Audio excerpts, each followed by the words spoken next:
মাছ দেওয়ার প্রলোভন দিয়ে ডেকে নিয়ে যায় ঘেরের পারে, তাকে জোরপূর্বক মুখ চেপে ধরে ধর্ষণ করে।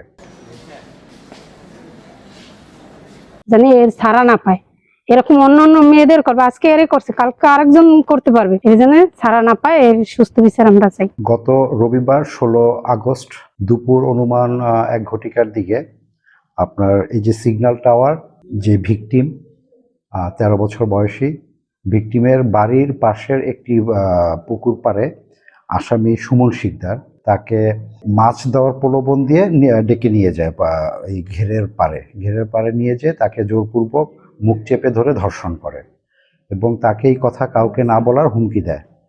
পরবর্তীতে ভিকটিম ভয়ে কাউকে কিছুটা বলেনি। সে অসুস্থতা বোধ করলে ভিকটিম এখানে তার যে মামির সাথে থাকে, তার মামিকে জানায় ঘটনাটি, যে সে এরকম তার সমস্যা হচ্ছে শারীরিক। তখন মামি তার কাছে বিস্তারিত জানতে চাইলে ভিকটিম এই সুমন শিকদার তাকে যে ধর্ষণ করে জোরপূর্বক ঘেরের পারে, এটা সে জানায়।